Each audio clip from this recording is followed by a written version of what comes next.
இதை முடிச்சு வந்துடுறேன். ஒரே கேள்விதான் கேட்கிறேன். இல்ல மறுபடியும் சொல்றேங்கண்ணா, மறுபடியும் சொல்றேன். அதான் அண்ணே மறுபடியும் சொல்றேன். இல்ல ஜெயலலிதா அவர்கள் ஒரு தீவிரமான இந்துத்துவவாதி. யாராவது அதிமுக நண்பர்களுக்கு சந்தேகம் இருக்குன்னா 1995 ஜஸ்டிஸ் JS வர்மா உச்சநீதிமன்றம் இந்துத்துவாவை பத்தி ஒரு தீர்ப்பு உச்சநீதிமன்றம் கொடுத்திருக்காங்க. அந்த தீர்ப்புக்கு பிறகு அந்த தீர்ப்பை இன்னும் யாரும் ஆராயல. Last standing verdict on Hindutva 1995. Ram Jethmalani போன்ற மனிதர்கள் ஒரு பக்கம் ஆஜராகிறாங்க. சிவசேனா என்ன கேஸ்னா இந்துத்துவானா என்ன? ஒரு தலைவர் தேர்தல் களத்துல இந்துத்துவான்னு சொன்னா அது மத பிரச்சாரமா இல்லையா? இந்துத்துவானா ஒரு மதமா? இந்துத்துவானா ஹிந்துவா? இதுதான் கேள்வி. இது உச்சநீதிமன்றத்தில் ஒரு பெரிய டிஸ்கஷனுக்கு பிறகு ஒரு சரித்திர தீர்ப்பு கொடுக்கிறாங்க 1995. அதை ஏடிஎம்கே இருக்கக்கூடிய தலைவர்கள் ஒரு முறை அதை டவுன்லோடு பண்ணி படிக்கணும். ஹிந்துத்துவா என்பது மதம் சார்ந்தது கிடையாது. It's a way of life. அது வாழ்வியல் முறை. இந்த மண்ணினுடைய கலாச்சாரம், இந்த மண்ணில 12,000 ஆண்டுகளாக 20,000 ஆண்டுகளாக நாம் எப்படி வாழ்ந்திருக்கின்றோமோ அதை பிரதிபலிக்கக்கூடிய உணர்வு இந்துத்துவா. இந்துத்துவாவை பொறுத்த வரைக்கும் பல இடத்துல நான் சொல்றேன், அனைவரையும் அரவணைப்பதுதான் இந்துத்துவா. இத டீஸ்டா சிட்டில்வாட் அந்த என்ஜிஓ, ஃபேமஸ் என்ஜிஓ அம்மா இத ரிவ்யூக்கு போறாங்க 2013. சுப்ரீம் கோர்ட் இந்துத்துவா தீர்ப்பு தவறு பண்ணிருக்கீங்க, அது இந்துத்துவா உங்களோட இன்டர்பிரேஷன் தப்பு, அதனால இந்த தீர்ப்பை மறுபடியும் நீங்க ஆராயணும் சுப்ரீம் கோர்ட் போகும் பொழுது சுப்ரீம் கோர்ட் 1995 தீர்ப்பை ஆராய மறுத்து விட்டார். இன்னைக்கு இந்தியால 1995 உச்ச நீதிமன்றம் கொடுத்த தீர்ப்பு இந்துத்துவா பத்தி அதுதான் இன்னைக்கு பைபிள், அதான் குரான், அதான் பகவத்கீதை. அதை வச்சுதான் நான் பேச முடியும். இந்துத்துவா என்னை பொறுத்த உங்க இந்துத்துவா என்ன? நல்ல கேள்வி. ஏன் இந்துத்துவா எல்லாரையும் அரவணைப்பது? இன்னைக்கு நான் ஜெயலலிதா அம்மாவை பத்தி சொல்ற கேள்வி. 1984 செல்வி ஜெயலலிதா அவர்கள் ராஜ்யசபா எம்பியா டெல்லியில் இருக்கிறாங்க. அப்ப பாராளுமன்றத்தில் ஜெயலலிதா அம்மா பேசுறாங்க. ஜூலை 26, 1984.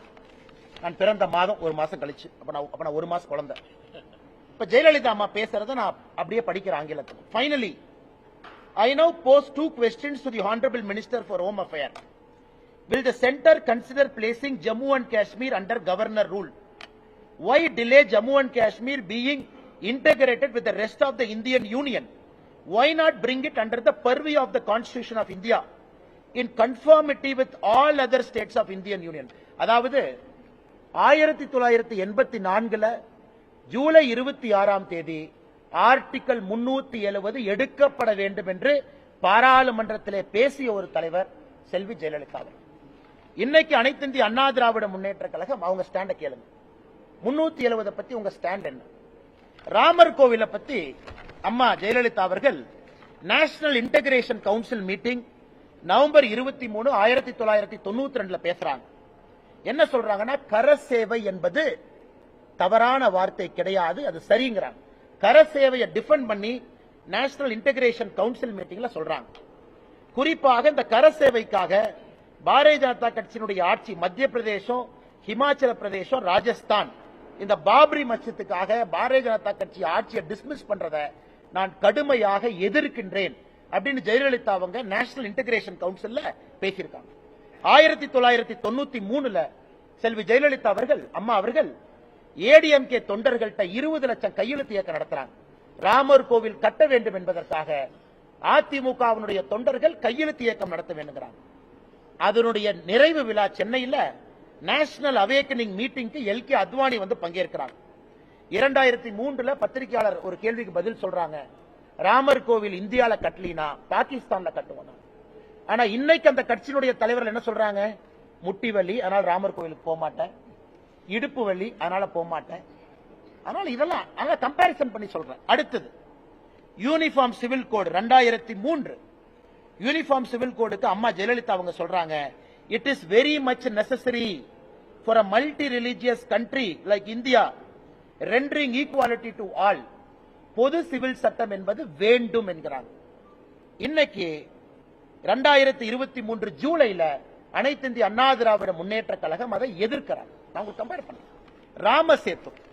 ராமசேத்துவை பத்தி மார்ச் 2012 ஜெயலலிதா அவர்கள் மத்திய அரசு கிட்ட சொல்றாங்க, இந்த ராமர் பாலத்தை ஒரு நேஷனல் மானுமெண்டா நீங்க அறிவிங்கிறாங்க. அதுக்கப்புறம் சுப்ரீம் கோர்ட்ல ரிட் பெட்டிஷன் 2007 ஜெயலலிதா அம்மா ஃபைல் பண்றாங்க.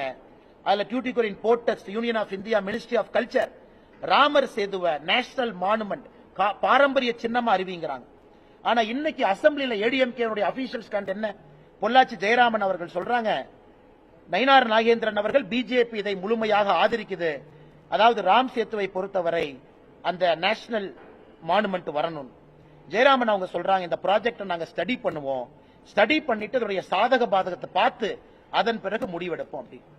அதாவது அம்மையார் ஜெயலலிதா அவருடைய கொள்கையிலிருந்து நான் என்ன ஆன்டி கன்வர்ஷன் லாக்குள்ள போக விரும்பல.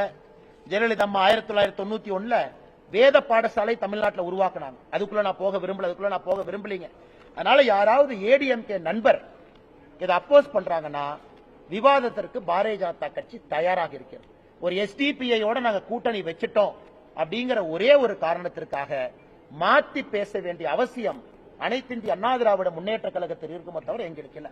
1993 RSS அலுவலகம் இதே சென்னையில பயங்கரவாதிகளால் குண்டு வெடித்து தகர்க்கப்பட்ட பொழுது அதை ஜெயலலிதா அம்மையார் அவர்கள் RSS அலுவலகத்தை முழுமையாக கட்டி கொடுப்பதாக சொன்னார்கள்.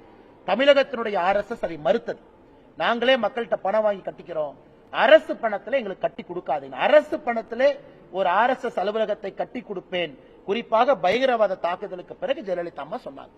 இப்ப நீங்க சொல்லுங்க, நான் ஜெயலலிதா அவர்கள் இந்துத்துவவாதி என்று சொல்வதிலே என்ன தவறு?